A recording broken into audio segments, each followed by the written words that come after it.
Hi, I'm Gina Sage, and I am a union elevator constructor.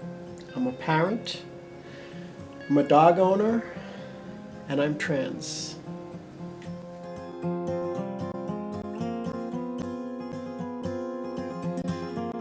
Being a single parent, raising two children, I met a woman who was incredibly supportive of me. And I started on hormones, and we had a beautiful life together and getting married. And in 2005, she was diagnosed with breast cancer.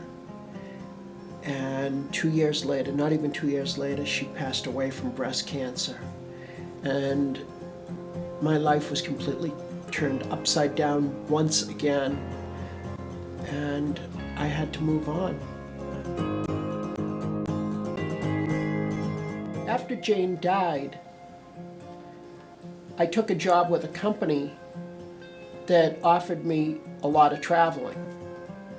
And at that time, that's when I was able to kind of explore my life a little bit more and to start feeling comfortable about who I was, because I wasn't here. I was living in Virginia, I was in Michigan, I was in Missouri, I was in Colorado, I was in Wyoming.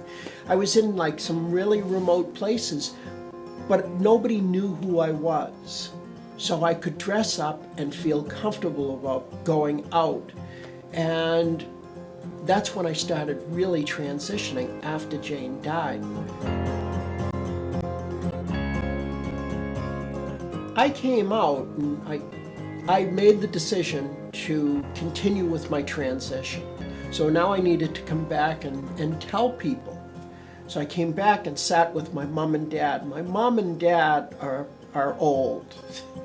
Mom will be 91 in May. So when I came back, this was a few years ago. So when I came out to her, her first response to me was, "Well, honey, the only thing I have to say to you is wear lighter shade lipstick as you get older." This is like my elderly mother telling me this, and my dad, he didn't really take it too well, and, so we kind of moved through that, and we have been moving through that for a few years now. And I had to talk to my union, I had to talk to my children, I had to talk to the owners of my company, and that was one of the biggest. That was kind of pretty funny. I went to their office and sat there and told them, and when we were all done, the owner of the company stood up, said, "Are you happy?" And I said, "Yep." He said, "Well, welcome, Gina," and walked out and told the women in the office, "Well, we just hired a woman." And it was just like that, and he went to calling me Gina, and he had known me for years, and he just went right to calling me Gina. And as far as the union, they said, "We know that you're a good union employee. You've been an employee for 30 years. There's no reason why, any of that should change." So people who I didn't think were going to accept me, accepted me. And people who I thought were going to be in my corner, weren't in my corner. So it's just, you don't know. We don't know. We don't know who's going to know what till you actually walk through that fear. Two things. It would be living my truth and walking through my fears.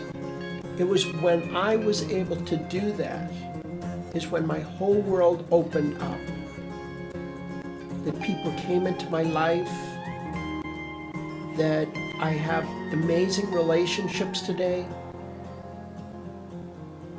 But to walk through your fear is so very, very hard, but so rewarding. The bigger the fear, the harder it is to walk through. I think the bigger the reward on the other side.